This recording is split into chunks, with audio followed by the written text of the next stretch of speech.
Où sont les tribus perdues d'Israël? Peut-être que tu fais partie de ces tribus, que tu es l'un de leurs membres. Aujourd'hui, nous sommes en train de les retrouver. Qu'en dis-tu? Je vais te révéler dans cette vidéo des choses incroyables, tout à fait actuelles aujourd'hui. Impressionnant, écoute, impressionnant. Du début à la fin, je pense que cette vidéo va beaucoup te bénir, si Dieu le veut. Écoute d'abord. Contexte. Tribu d'Israël. Nous allons revenir à l'origine. Qui est Israël? Nous allons voir le peuple. Comme tu le sais sûrement, le peuple d'Israël. Nous venons de nos trois grands patriarches. Abraham, Isaac et Jacob sont nos trois grands patriarches. Très bien. Maintenant, qui est Jacob? Jacob, c'est Israël. Il faut savoir que c'est écrit dans la Bible que Dieu change le nom de Jacob en Israël, c'est-à-dire Israël porte à la fois le nom de Jacob et celui d'Israël, qui est le nôtre, le troisième patriarche, le petit-fils d'Abraham, c'est de lui que descendent les 12 tribus. Fondamentalement, ce sont les 12 tribus, même s'il y a quelque chose d'intéressant que non. Beaucoup de gens savent que Joseph a une double portion. Par conséquent, il y a 2 tribus qui viennent de Yosef Hatzadik, le juste Joseph, qui sont Éphraïm et Ménaché, et c'est de cela que nous allons parler dans cette vidéo. Surtout de Ménaché, de l'actualité, de ce qui se passe aujourd'hui avec Ménaché. En fait, cela fait déjà quelques années, mais tu vas voir des choses incroyables concernant la tribu de Ménaché. Ils arrivent, ils ont déjà commencé à arriver. Évidemment, ils sont déjà arrivés il y a quelques années dans l'État d'Israël. Mais écoute attentivement un peu le contexte historique, puis nous allons approfondir notre histoire actuelle. Très bien, d'abord Abraham, comme nous l'avons dit, Abraham, Isaac et Jacob. Très bien Jacob, nous avons dit que Dieu a changé son nom en Israël. En gros, 70 personnes arrivent en Égypte il y a environ 3350 ans, à peu près. Ils arrivent en Égypte comme esclaves. Et bon, que se passe-t-il là-bas? Comme vous le savez, nous sommes esclaves en Égypte. En réalité, avant cela, c'est environ 200 ans plus tôt, à peu près, et nous arrivons en Égypte, le peuple israélite. Nous arrivons en Égypte. Comme tu le sais sûrement, nous avons été réduits en esclavage de manière très cruelle. Et essentiellement, Dieu se révèle. Je le dis de façon très résumée, Dieu se révèle, il parle avec Moïse, notre grand prophète. Moshe Rabbeinu alav Shalom, notre grand rabbin Moïse. Et essentiellement, Dieu, après les 10 grandes et célèbres plaies, fait sortir le peuple israélite d'Égypte. Cela, évidemment, le monde reste stupéfait par la révélation divine unique dans l'histoire. Avec les plaies, l'ouverture de la mer Rouge, puis nous arrivons dans le désert, et ensuite nous recevons la Torah au mont Sinaï. Fondamentalement, le monde a appris cette grande manifestation divine de Dieu. Dieu se révèle, il parle au peuple de Dieu. D'où vient le peuple de Dieu? En gros, il faut savoir qu'à ce moment-là, nous étions déjà des familles, mais nous venions des 12 tribus. Évidemment, comme nous l'avons dit auparavant, nous venions de Jacob, de ses 12 fils, y compris 2 petites-fils. Comme nous l'avons dit, il y a les 12 tribus, mais cela inclut les tribus d'Éphraïm et de Ménaché. Très bien, qui sont-elles? Éphraïm et Ménaché sont les fils de Yosef, qui est le fils de Jacob. Par conséquent, Éphraïm et Ménaché sont les petits-enfants de Jacob. Eh bien, j'espère que cela te donne, de façon très résumée, un peu de perspective historique sur ce dont nous parlons. Très bien, nous sommes arrivés au mont Sinaï. Comme tu le sais sûrement, Dieu parle au peuple d'Israël. Mais il y a des choses que malheureusement certaines personnes ignorent. Cette question que beaucoup de gens posent. Mais vous, le peuple d'Israël, comment savez-vous? La Torah, si elle est réelle ou non, c'est quelque chose de très simple. Dieu a parlé de manière évidemment universelle à ce moment-là, car les gens ont été informés de ce grand événement spirituel. Mais au niveau du peuple israélien, il faut savoir que Dieu s'est révélé à tous. Nos sages expliquent déjà depuis le moment de l'ouverture de la mer Rouge, nos sages expliquent que la personne la plus simple du peuple d'Israël a atteint un niveau prophétique si élevé, c'est-à-dire même supérieur à ce que pense le grand prophète Ézéchiel. Et Ézéchiel Hanavi en hébreu, ou le prophète Ézéchiel, quelle dimension impressionnante avait-il?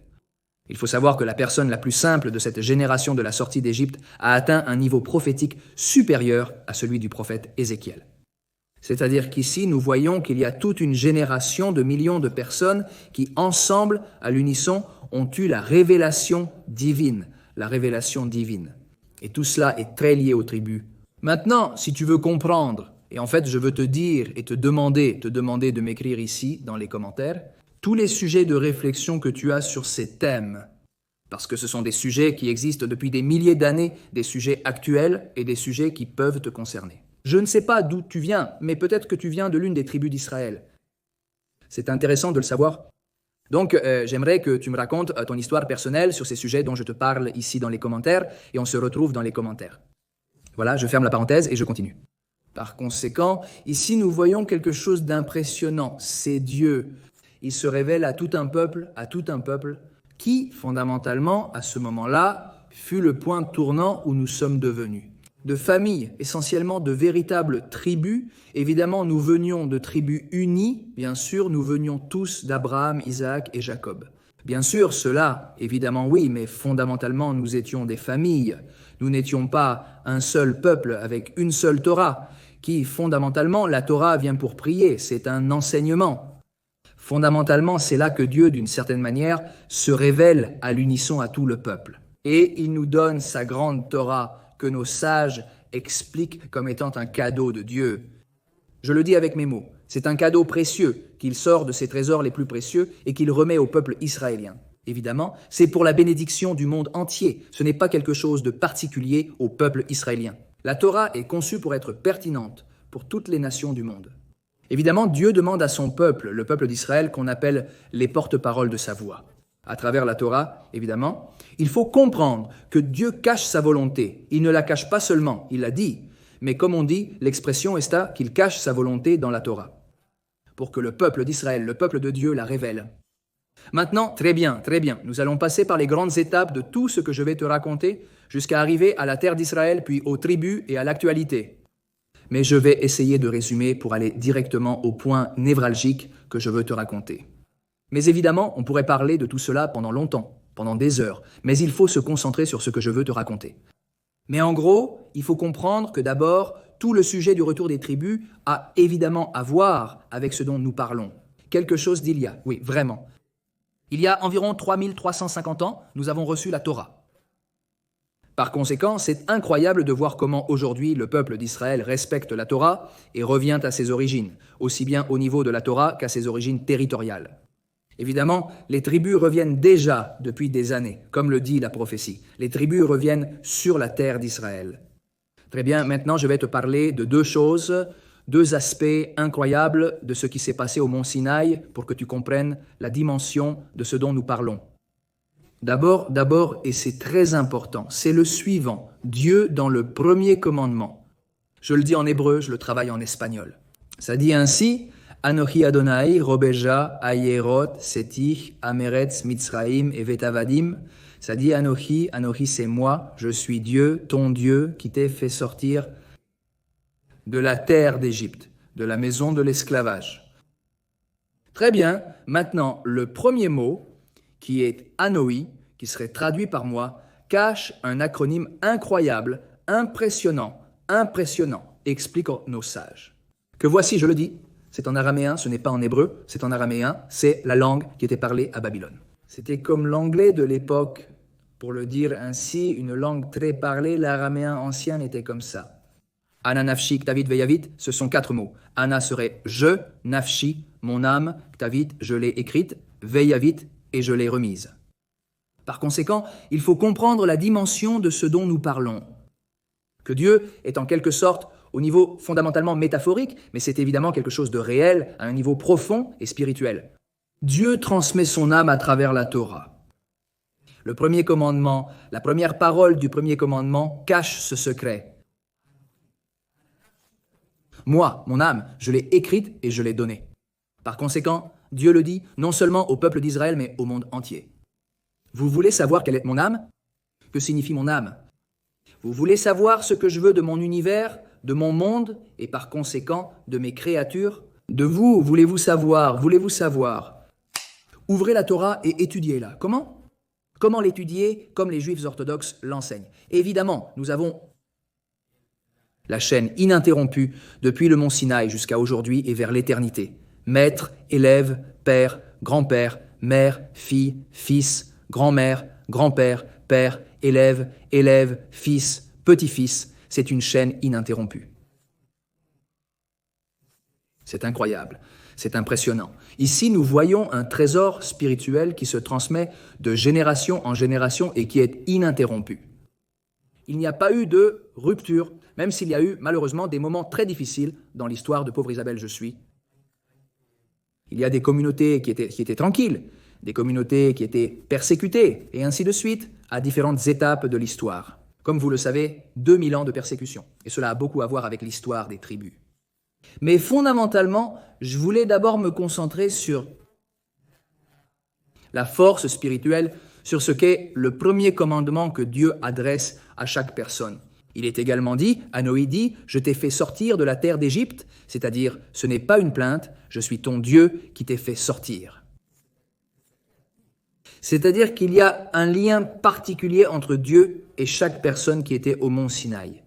Et il faut savoir que toutes les âmes du peuple d'Israël étaient là, les 600 000 âmes mères du peuple d'Israël. Évidemment, nous sommes des millions, et nous avons été des millions tout au long de l'histoire. Mais il faut savoir qu'il existe 600 000 âmes mères dans le peuple d'Israël qui se subdivisent essentiellement en de nombreux corps, de nombreuses vies, à travers de nombreuses générations, bien sûr. Mais ces 600 000 âmes mères, nous y étions tous. De tout le peuple d'Israël, y compris évidemment les convertis et convertis de toutes les générations, au peuple d'Israël. Selon la loi de la Torah, la loi orthodoxe de la Torah du peuple d'Israël. Très bien, deuxième commandement, tu n'auras pas d'idole devant moi. C'est l'interdiction absolue de l'idolâtrie. Évidemment, Dieu abhorre l'idolâtrie. On le voit très clairement dans la Torah, à quel point Dieu abhorre l'idolâtrie. Qu'est-ce que l'idolâtrie? Fondamentalement, l'idolâtrie, dit très simplement, c'est essentiellement la personne qui, au lieu de s'adresser directement à Dieu, c'est comme ce dont nous avons parlé dans le premier commandement, où Dieu parle à chaque personne. Je suis Dieu, ton Dieu. En gros, qu'est-ce qu'il nous dit? Connecte-toi avec moi, parle avec moi. Et le deuxième, c'est n'aie pas d'autre Dieu devant moi. En gros, entre toi et moi, pas d'intermédiaire. Toi et moi, directement.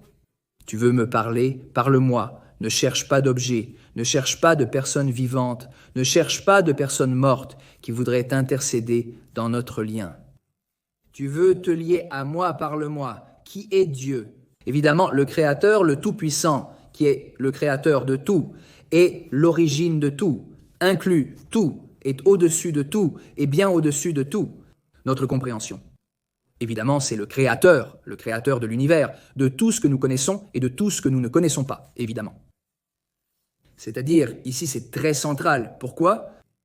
Parce que tout ce dont nous parlons est toujours enraciné dans la Torah, et quand nous parlons de la Torah, c'est la Torah de Dieu, le Créateur et Tout-Puissant. Maintenant, je veux avancer un peu dans l'histoire.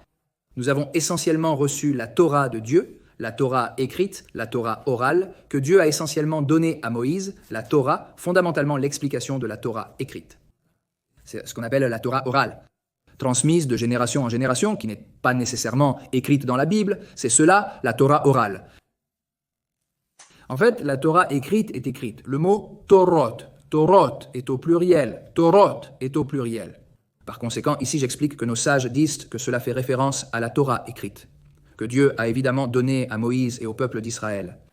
Comme je te l'ai dit, nous étions des millions de personnes témoins que Dieu a réellement donné la Torah à Moïse.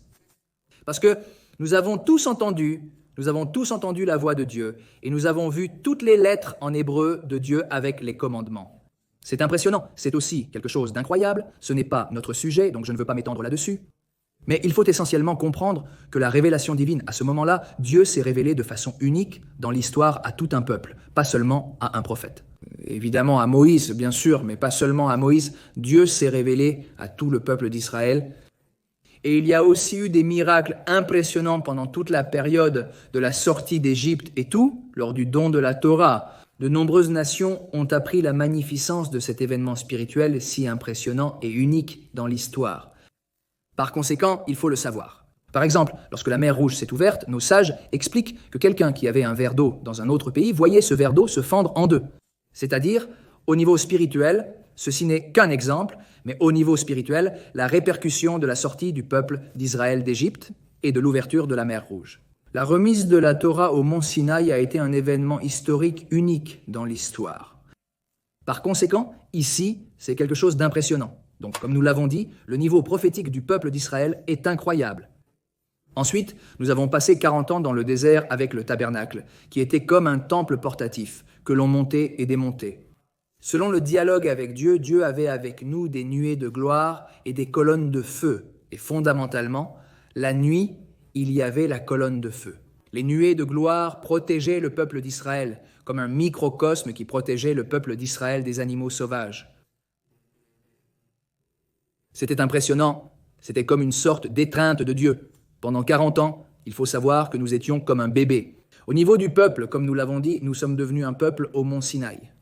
De famille, les enfants d'Abraham, Isaac et Jacob, nous sommes devenus un seul peuple avec une seule Torah, avec une mission très précise d'illuminer le monde en accomplissant la volonté de Dieu sur la terre d'Israël. Cela, fondamentalement, a beaucoup à voir avec ce dont nous allons parler à propos des tribus. C'est-à-dire, il faut voir que nous avons passé 40 ans dans le désert, un lien très impressionnant avec Dieu. Dieu prenait soin de nous. C'était comme une tendresse, comme une caresse constante. Nos sages expliquent même que l'on pense à des pieds dans un désert avec du sable brûlant. Nos pieds n'ont pas enflé. 40 ans, les vêtements grandissaient avec nous, propres, impeccables. Les nuées de gloire étaient comme une sorte de pressing qui nous gardait les vêtements propres et repassés. Évidemment, nous vivions dans une réalité, ce qu'on appelle une metziut nissit, si on le dit en hébreu, une réalité totalement miraculeuse. C'était un lien total avec Dieu, une relation impressionnante. 40 ans, la manne tombait du ciel, on lui donnait le goût qu'on voulait, c'était impressionnant. L'eau, le puits d'eau de Myriam, la prophétesse, Myriam, la tzadékette, la juste Myriam, la sœur de Moïse. Avec Aaron à Cohen, le grand prêtre, Aaron, impressionnant, 40 ans comme ça. Maintenant, ensuite nous entrons, c'est très très rapide, non, je vais très résumer, nous entrons avec le grand élève de Moïse. Sur ordre divin, Dieu lui a ordonné cela, que cela devait être ainsi. Josué, le fils de Nun, et Oshua ben Nun, le grand tzaddik, le grand juste. Josué, le fils de Nun, est celui qui poursuit le leadership après Moïse. Et nous entrons en terre d'Israël. Nous sommes restés 14 ans à Gilgal et ensuite nous étions avec le tabernacle, dans la célèbre et ancienne ville de Shiloh, où il existe aujourd'hui un grand musée, un musée non fermé, un musée en plein air, c'est-à-dire un lieu spectaculaire, magnifique. Dans le village de Shiloh se trouve l'ancienne ville de Shiloh, où nous sommes restés essentiellement 50 ans. Nous sommes arrivés 54 ans après la remise de la Torah au mont Sinaï. Quand nous avons dit 40 ans dans le désert, 14 ans à Gilgal, qui est dans le pays, c'est là que nous sommes entrés. Et ensuite, 369 ans dans la ville ancestrale de Shiloh, avec le tabernacle à Shiloh, c'est impressionnant, pensez-y, presque 400 ans. Ce fut la première grande capitale d'Israël. Là-bas, en ce qui concerne les tribus, il faut savoir que les territoires de la terre d'Israël ont été répartis selon la tribu. Et il faut le savoir. C'est impressionnant. Chaque tribu appartient, au niveau de l'âme, à sa terre, à sa parcelle de terre, à sa zone, à son territoire dans la terre d'Israël. Il faut savoir que lorsque Dieu, en fait, il s'agissait essentiellement d'une sorte de tirage au sort spirituel, pour le dire simplement, où évidemment c'était la volonté de Dieu que chaque tribu reçoive une zone différente de la terre d'Israël. Et cela a beaucoup à voir avec l'âme de la tribu et l'âme de chaque individu de la tribu. Cela, évidemment, précède ce qui s'est passé par la suite, lorsque malheureusement nous avons été exilés de la terre d'Israël et qu'il y a 10 tribus perdues. C'est essentiellement sur cela que nous allons nous concentrer dans quelques instants, si Dieu le veut. Mais il est fondamental que tu comprennes le contexte de tout cela pour vraiment saisir l'ampleur de ce dont nous parlons. Très bien, donc nous avons été à Shiloh pendant presque 400 ans, 369 ans à Shiloh. Comme je te l'ai dit, la terre a été répartie selon la tribu. Impressionnant de penser que cela a eu lieu avant le premier et le deuxième temple à Jérusalem. C'est comme si le premier temple était un tabernacle. Ce n'était pas un bâtiment spectaculaire comme le Beit Hamikdash, le saint temple dans la ville sainte de Jérusalem, qui était vraiment un bâtiment impressionnant. Nos sages expliquent que c'était peut-être le bâtiment le plus beau et le plus haut de la Méditerranée, de la région proche d'Israël. Il faut imaginer que c'était incroyable. Évidemment, le tabernacle à Shilo était plus similaire au tabernacle que nous avons construit dans le désert, mais fondamentalement, c'était là. C'est impressionnant de savoir qu'à Shilo se trouvaient Samuel, le prophète Anna, sa mère, Élie, le grand prêtre, c'est-à-dire des personnes, ou Josué, fils de Nun. Des personnes d'une stature spirituelle. Impressionnant, impressionnant. Très bien. Maintenant, nous allons un peu, en résumé, passer par quelques étapes jusqu'à arriver ensuite à la ville de Jérusalem. Premier temple, deuxième temple. Maintenant, concernant les tribus perdues, il faut savoir quelque chose d'impressionnant, c'est que plus de 100 ans avant que le premier temple ne soit détruit, l'Empire assyrien exile de nombreuses tribus du peuple israélite comme stratégie. Et essentiellement parce que c'était une stratégie utilisée par l'Empire assyrien. Et c'était normal à l'époque. Ils arrivaient conquérir un endroit. Et ce qu'ils faisaient, c'était essentiellement de déplacer la population de cet endroit, dans lequel il a conquis un autre peuple colonisé par lui-même, dans ce cas, l'Empire assyrien. Et qu'ils s'assimilent là-bas. Et c'est ce qu'ils ont voulu faire. Par conséquent, ici, nous voyons le premier grand exil. Le premier grand exil fut celui de l'Empire assyrien, et il faut le savoir. Et maintenant, je veux parler de toutes les tribus, je veux me concentrer sur une, puis je veux me concentrer sur toi et sur ce qui se passe aujourd'hui. Aujourd'hui, une seule. Je vais me concentrer sur une tribu qui a une histoire incroyable, c'est la tribu de Ménaché. Aujourd'hui, ils s'appellent eux-mêmes Bénaï Ménasia. Et tu peux te demander, mais comment savons-nous qu'ils sont vraiment la tribu de Ménaché? Comment le savons-nous? Écoute, c'est impressionnant. Un peu d'histoire. Comme nous l'avons dit, nous avons été exilés. De nombreuses tribus ont été exilées par l'Empire assyrien. Il faut savoir que la tribu de Ménaché est connue pour avoir été exilée par la route de la soie.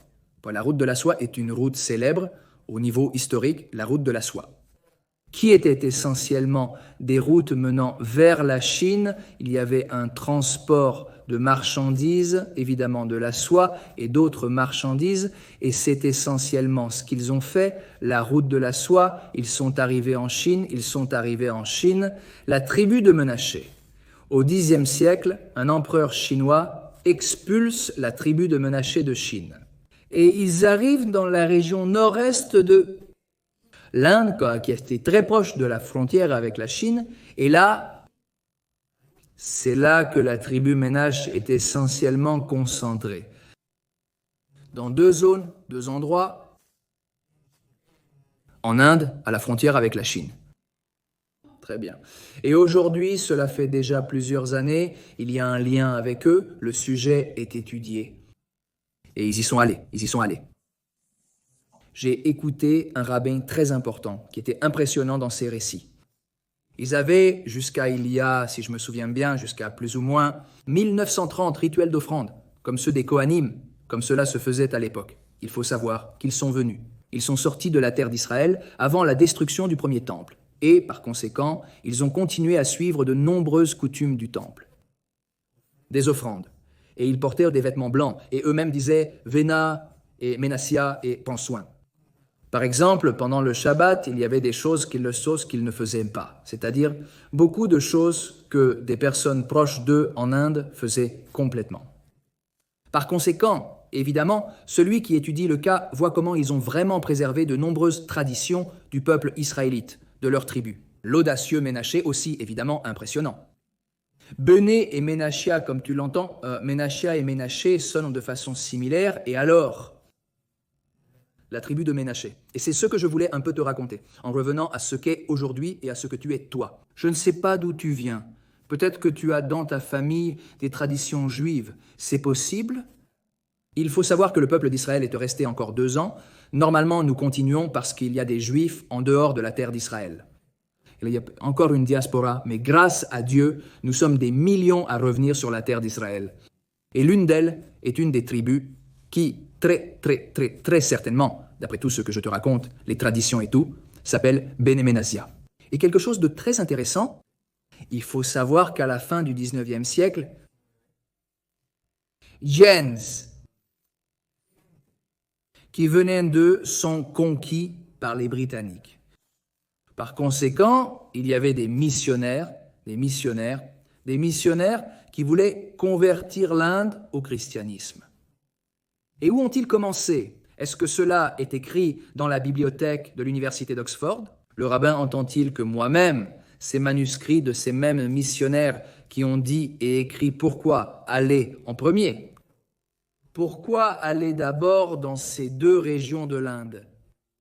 Parce qu'elles sont les enfants de Ménaché, qui sont des juifs monothéistes, contrairement aux hindous, qui sont polythéistes. Et ils ont compris qu'il valait mieux aller vers ceux qui avaient une descendance juive, qui sont monothéistes, parce qu'il est beaucoup plus facile de les évangéliser, de les convertir. Par conséquent, ces missionnaires eux-mêmes écrivent la raison pour laquelle ils ont voulu d'abord évangéliser et convertir les enfants de la tribu de Ménaché. C'est aussi quelque chose de très intéressant, car il semble qu'on savait déjà que c'était ainsi, même au XIXe siècle. Très bien, très bien. Maintenant, je voudrais aborder un peu de perspective biblique par rapport à ce dont nous parlons, parce que quelqu'un pourrait dire que c'est intéressant. Le pouvoir était là, et la tribu de Ménaché était là, et ils sont venus, et ils viennent en Israël. Non. Il faut appeler les choses par leur nom. Il faut dire les choses par leur nom. Il faut savoir que nous sommes dans un processus dans lequel Dieu mène la rédemption de façon très accélérée. Et les prophéties bibliques, il n'y a pas si longtemps, c'était sûrement une grande surprise. Pensez que Dieu allait nous ramener, par exemple, il est écrit que Dieu va nous ramener sur la terre d'Israël, sur des ailes d'aigle. Pense à un avion aujourd'hui. À quoi cela ressemble-t-il? À quoi cela ressemble-t-il? Pense à il y a des milliers d'années. Est-ce que quelqu'un pouvait imaginer que un avion allait amener les Juifs sur la terre d'Israël, qui ressemble à un aigle, évidemment? Avant, il y a des milliers d'années, on ne pouvait pas dire un avion, évidemment, on ne pouvait pas dire avion, on ne connaissait pas ce concept. Mais c'est un exemple. Par conséquent, ici nous voyons des choses impressionnantes. Comment Dieu conduit notre monde vers la rédemption de manière très accélérée. Et une façon de le savoir. Il n'est pas nécessaire d'étudier de grandes choses en profondeur. Il suffit simplement de lire les versets. Je vais te lire les versets. D'abord, nous allons aller au prophète Amos. Le prophète Amos dit ce qui suit. C'est à la fin du livre, c'est le chapitre 9, versets 14 et 15. Il dit ceci: « Et je ramènerai la captivité de mon peuple Israël, c'est-à-dire de la captivité de l'exil. » Dieu va ramener son peuple, comme nous l'avons dit. Par exemple, les tribus. L'une d'elles, de façon très claire, la tribu de Ménaché, qui vit déjà en Israël. Il en reste encore, mais ils vivent déjà en Israël, ils sont déjà arrivés. Regardez, et je ramènerai la captivité de mon peuple Israël. Et ils rebâtiront les villes dévastées, et les habiteront. Et ils planteront des vignes, et en boiront le vin. Ils feront aussi des jardins, et en mangeront les fruits. Et je les planterai dans leur terre, et ils ne seront plus jamais arrachés de la terre que je leur ai donnée. Très bien, tu vois. Ici, je vais te montrer quelque chose que j'ai déjà montré dans une vidéo, parce que je pense que c'est très parlant. Ceci est une notice d'un entrepôt qui se trouve en face de Shilo, très proche de Shilo, de la ville ancestrale de Shilo. Très bien, tu vois l'entrepôt? Très bien. Maintenant, tu peux dire, ah, c'est un prospectus d'un entrepôt. Mais si je te disais que ce que tu es en train de voir ici, c'est de la prophétie, ce n'est pas un vin d'une origine X, c'est un vin israélien, Il faut savoir que pendant 2000 ans, la terre était restée stérile, comme l'a dit le grand écrivain américain Mark Twain. Si je me souviens bien, en 1867, lorsqu'il était en Israël, il a été frappé par la stérilité de la terre. Il n'y avait pratiquement pas d'arbres sur la route, il ne voyait presque personne. Et aujourd'hui, des millions de Juifs et de personnes des nations viennent en Israël et célèbrent Israël. Et ce qu'il dit, il disait « Je ne vois pas ». Le cactus était difficile à trouver. Imaginez un arbre fruitier, c'était impossible. Et ce qui se passe aujourd'hui, c'est un verger. Israël, des pâturages verts, des arbres fruitiers. Et qu'est-ce qu'il dit? Ce n'était pas il y a 1000 ans, ce que Mark Twain a dit, c'était il y a plus longtemps, en 1867, si je me souviens bien. Par conséquent, aujourd'hui, les prophéties disent que la terre est un jardin d'Éden. Et c'est ce que je t'ai raconté, que Dieu, dit le prophète Moïse, Dieu parlant, évidemment, le prophète dit ce que Dieu lui dit de dire. Il dit qu'il ramènera la captivité du peuple d'Israël et qu'ils rebâtiront les villes dévastées. Les villes d'Israël sont spectaculaires, impressionnantes, avec une technologie incroyable, une beauté incroyable. Ils planteront des vignes, boiront leur vin, des vergers, mangeront leurs fruits et les planteront sur leurs terres. Et ils ne seront plus jamais arrachés de la terre que je leur ai donnée. Par conséquent, ici, nous voyons quelque chose d'impressionnant. Comment la prophétie, tu peux la voir aujourd'hui de tes propres yeux, de tes yeux. Je vais t'en dire un autre. Ceci est un verset, non pas des prophètes, mais du livre. De Barim, le 5e livre, de la Torah, très bien, du Deutéronome, il dit ceci. Je vais te le dire en hébreu, c'est court, puis je te le traduirai en espagnol. Et l'Éternel, ton Dieu, ramènera tes captifs et aura compassion de toi.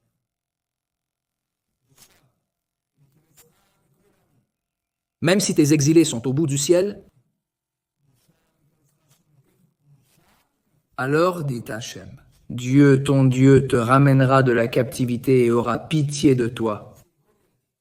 Et il te rassemblera de nouveau parmi tous les peuples. Même si tes exilés étaient aux confins du ciel, de là, Halem, ton Dieu, te rassemblera et de là, il te prendra. Donc, ici, nous voyons quelque chose d'impressionnant. Il dit, ici aussi, en hébreu, il est écrit « Veshavashem », impressionnant, « Veshavashem ». En réalité, si on dit que Dieu va attirer les Juifs de la diaspora, il devrait dire, explique Rashi Akadosh, un grand commentateur parmi les grands commentateurs de la Torah. Beheshiv Hashem, si je me souviens bien, et il va amener, c'est en hébreu, mais je vais te l'expliquer. Pourquoi? Parce que Beheshav Hashem signifie que Dieu va revenir avec son peuple sur la terre d'Israël. Par conséquent, il faut comprendre. Impressionnant, il faut comprendre. Et c'est ce qu'explique Rashi Akadosh, le saint Rashi, le grand commentateur Rashi, que Dieu. Ceci, évidemment, de manière spirituelle, métaphorique aussi, évidemment, Dieu est partout, mais Dieu décide d'une certaine manière, au niveau spirituel, de sortir avec l'exil de son peuple, de la terre d'Israël. La terre est restée comme un corps sans âme, comme je te l'ai raconté.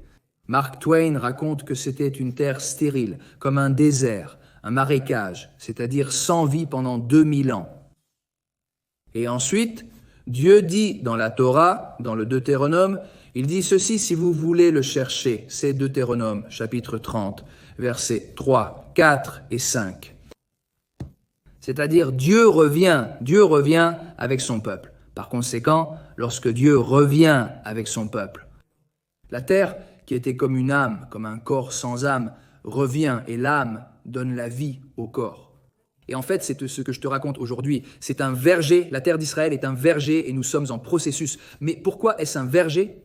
Parce que c'est le reflet que Dieu est revenu sur la terre d'Israël. Dieu est revenu, il a ramené son peuple sur la terre. Et en accomplissant évidemment ces prophéties, Dieu a attendu le moment exact, évidemment, car Dieu sait quand est le moment exact pour que ces prophéties bibliques soient accomplies. Et c'est ce que nous voyons aujourd'hui. Donc toi, quand tu vois maintenant, je vais te montrer une photo des Éthiopiens dans un avion lors d'une opération qui a été menée pour ramener des Éthiopiens il y a déjà quelques décennies. Dans un avion, ils ont enlevé les sièges pour que plus d'Éthiopiens puissent entrer et ils sont revenus en terre d'Israël. Prophétie. Et Rashi Hakadosh, le saint Rashi, explique que Dieu amène un par un chaque juif et chaque juive sur sa terre. Chaque histoire, chaque juif et chaque juive est impressionnante. Impressionnant. Des gens idéalistes. Ils ne viennent pas à cause de problèmes. La plupart des gens ne viennent pas pour des problèmes économiques, ni pour des problèmes politiques, ni à cause de persécutions. Aujourd'hui, des millions de juifs retournent en terre d'Israël. Pourquoi? Par idéalisme, par sionisme. Parce qu'ils comprennent que le peuple d'Israël doit être sur sa terre et accomplir la volonté de Dieu en tant que peuple. Comme je l'ai raconté il y a quelques jours à propos de Yom Ha'atzmaut, le jour de l'indépendance d'Israël. Que tout l'objectif est que le peuple d'Israël soit sur la terre d'Israël et que nous soyons des modèles. Lumière pour les nations, Or, la goïm en hébreu, lumière pour les nations, être un modèle, un exemple pour les nations. Que cela se produit déjà pour qu'ils voient comment un peuple, 2000 ans d'exil, des gens de tous les coins du monde arrivent en Israël, les prophéties s'accomplissent. Y a-t-il la guerre, des problèmes économiques à cause de la guerre, ou pour d'autres raisons, ou parce qu'ils veulent imposer un blocus ici, ou parce qu'ils veulent. C'est-à-dire, tu peux t'imaginer ce que tu veux, ça dépend de l'époque, ça dépend de l'année, différents problèmes. Ou des problèmes d'agriculture, où il y a peu de pluie, où il y a beaucoup de pluie, où le voisin veut t'attaquer, où il y a beaucoup de langues différentes ensemble, et beaucoup de cultures ensemble. Dans un petit pays, tu peux ce que tu veux, mais c'est quoi le Polysail? Il a des réponses à tout et des délégations du monde entier viennent s'ils veulent des conseils sur l'économie, les finances, la défense de l'État, les start-up, la haute technologie. Ce que tu veux, ce que tu veux. Pourquoi? Mais c'est pourquoi. Parce que, évidemment, si nous ouvrons les yeux et comprenons où nous sommes, et que Dieu, comme nous avons commencé à en parler, va ramener les tribus perdues. Parce qu'évidemment, l'Oïdash Miménonidash dit que personne ne sera laissé de côté. Je le dis avec mes mots, Dieu s'occupe de tout le monde, de les amener à la bonne place. Dans ce cas, si Dieu veut ramener chaque juif et chaque juive sur sa terre, et chaque personne, qu'elle soit juive ou non juive. S'il veut faire le bien, Dieu l'aide. Comme il est expliqué, il est écrit, celui qui veut se purifier, Dieu l'aide. Je le dis avec mes mots. Qu'est-ce que cela signifie? Qu'il veut bien faire les choses? Dieu va t'aider, Dieu va t'aider, Dieu ne va pas te laisser dehors. Et c'est un exemple, le sujet des tribus perdues. Tu penses que quelqu'un va rester dehors, qu'une tribu ou qu'une personne va rester dehors? Évidemment, Dieu, le Créateur Tout-Puissant, sait parfaitement ce qu'il fait. Et il sait parfaitement comment il va attirer chaque personne, chaque tribu, chaque personne, chaque chose, tout. Il y a une supervision jusque dans les moindres détails. Dieu t'aime, il te surveille à chaque instant. Dieu veut que tu accomplisses ta mission dans la vie. Et donc, pour conclure notre cours, et en parlant maintenant des prophéties, maintenant je veux te raconter une autre prophétie pour terminer. La prophétie d'Ézéchiel, chapitre 37, versets 21-22 dit «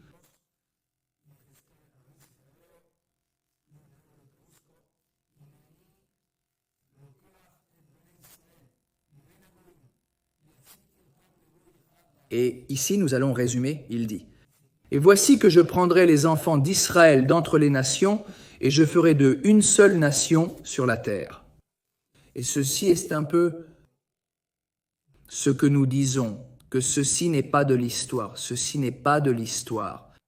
Évidemment, cela a un rapport avec l'histoire, mais c'est quelque chose de bien plus profond que l'histoire. C'est la rédemption à notre époque, c'est la rédemption à notre époque. Alors, il faut savoir que les valises sont prêtes, les valises sont prêtes. Il y a des gens qui sont déjà arrivés avec leurs valises en Israël, et ceux qui ne sont pas encore arrivés sont en train de les préparer. Sinon, au niveau physique, concret. Sûrement, dans son cœur, il prépare ses valises, et les nations aussi préparent les valises de leur cœur. Du soutien à la terre d'Israël. Et cela, nous le voyons. Je peux le dire personnellement avec ma communauté bien-aimée, la communauté Israël High. Qu'est-ce qu'Israël High? Israël High est une communauté, c'est ma communauté bien-aimée. Ce que nous faisons, c'est vouloir faire le bien dans le monde, aider Israël, aider les nations. Et il y a des gens qui savent qu'il y a des juifs et des juives, et des non-juifs et des non-juives à Israël High. En fait, si tu ne nous as pas encore rejoints, je t'invite ici. Tu trouveras des informations dans la description de la vidéo pour demander des renseignements, te faire conseiller, demander toutes les informations que tu souhaites avoir ici dans la description de la vidéo. Si tu ne nous as pas encore rejoints, tu es plus qu'invité, plus qu'invité. Et ici, qu'est-ce qu'on fait? À Israel High, on organise des rencontres, il y a des cours. Il y a des actions d'aide à la terre d'Israël. Il y a pour les soldats, pour les familles de soldats, pour les épouses de soldats, pour les enfants de soldats, toutes sortes d'activités d'aide. C'est Israel High et ce n'est pas seulement moi, c'est une grande organisation. Elle aide la terre d'Israël pour la bénédiction du monde entier. Donc, c'est un exemple personnel particulier que je partage avec toi et je t'invite à te joindre à nous. Parce qu'il faut savoir que Dieu a promis.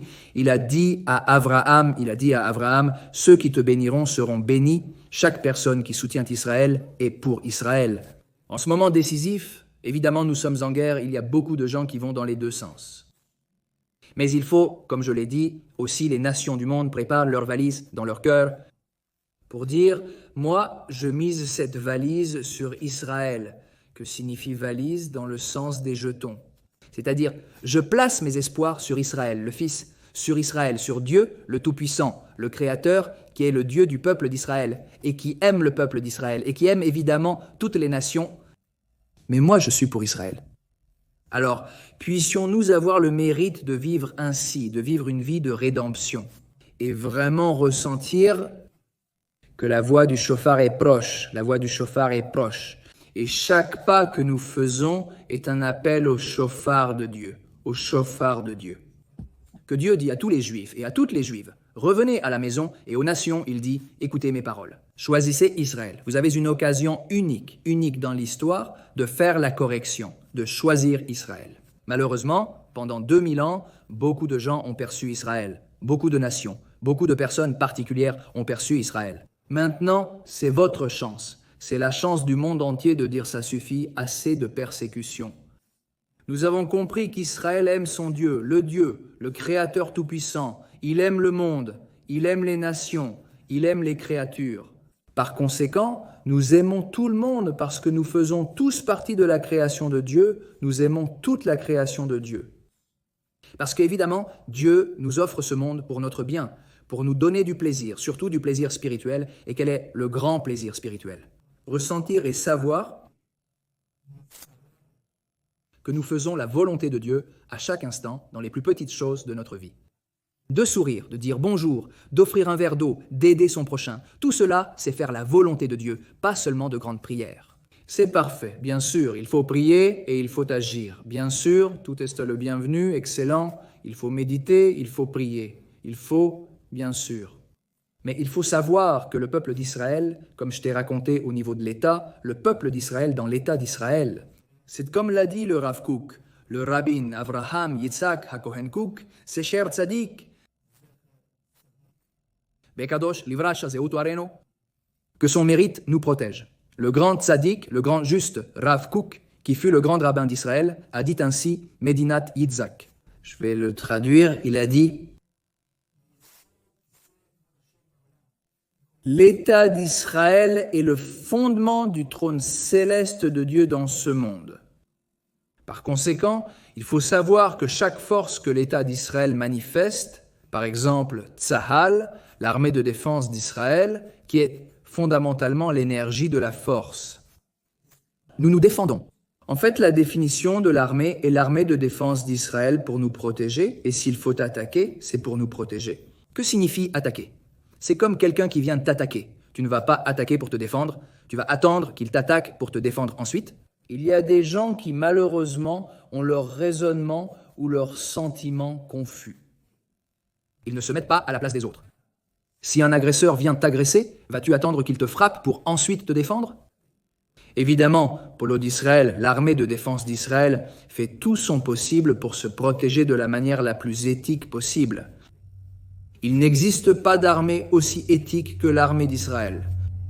Il suffit de demander, même à des personnes non juives qui connaissent un peu le sujet, elles te le diront. Ce ne sont pas seulement les juifs, les non-juifs le savent aussi. Tu dois demander à la bonne personne, évidemment, mais c'est ce que je te dis alors. L'armée d'Israël, c'est la force. C'est l'ange Gabriel. Le mot vient de la force. En gros, l'ange Gabriel, les forces spirituelles qui émanent de l'ange Gabriel. Elles se traduisent, je le dis avec mes mots, elles se traduisent à travers l'armée de défense d'Israël, Tzahal. Le ministère de la Santé, c'est l'ange, les forces, les émanations spirituelles de l'ange Raphaël. Raphaël vient du mot refoua. Refoua signifie guérison. Soin, c'est le ministère de la Santé. Et ainsi, tu peux penser à de très très nombreux domaines. Le geste de la bonté divine.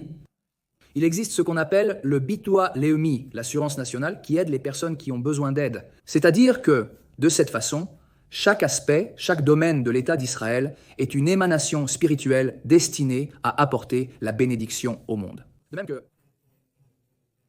dans le Saint-Temple, à Yerushalayim, à Jérusalem, qui était évidemment ce qu'il y avait de plus, qui se passait dans le Beit Hamikdash, dans le Saint-Temple, la bénédiction pour le monde entier. Pense à ce qui se passait à l'époque du roi Salomon, combien d'abondance spirituelle, combien d'abondance matérielle, il y avait la paix mondiale, les nations du monde venaient demander conseil au roi Salomon. Impressionnant. Et si Dieu le veut, nous irons. Nous serons à une étape au-dessus de cette étape spectaculaire de l'époque du roi Salomon. Il faut savoir que Dieu mène son monde de mieux en mieux, avec des hauts et des bas sur le chemin, mais de mieux en mieux. Alors, si Dieu le veut, que nous ayons l'oreille attentive pour entendre le grand chauffard de la rédemption, que cela se fasse avec miséricorde et que toutes les tribus rentrent à la maison sur la terre d'Israël avec beaucoup de miséricorde, et que toutes les nations disent à l'unisson contre le peuple, ensemble, toutes les nations du monde avec le peuple d'Israël. Disons, Dieu est un et son nom est un, Dieu est un et son nom est un. Et que nous ayons le mérite, à chaque instant de nos vies, de faire la volonté de Dieu avec joie et un bon cœur. Encore une fois, je t'invite à faire partie, si tu ne l'as pas encore fait, de ma chère communauté Israel I. Et ainsi, si Dieu le veut, au niveau communautaire, parce qu'il y a beaucoup de gens qui se sentent seuls, qui ne savent pas comment agir au niveau communautaire. Ici, tu as une opportunité, si tu veux, avec beaucoup de joie, de faire partie de ma chère communauté Israel I, et ensemble, avec une grande communauté, faire le bien, vouloir le bien et n'apporter que du bien. Et en donnant beaucoup de joie à Dieu, au Créateur Tout-Puissant, à chaque instant de nos vies, pour de longs jours, de longues années, en faisant la volonté de Dieu, le Créateur Tout-Puissant. Avec joie et bon cœur, pour la bénédiction du monde entier, de toute la création. Succès et bénédiction.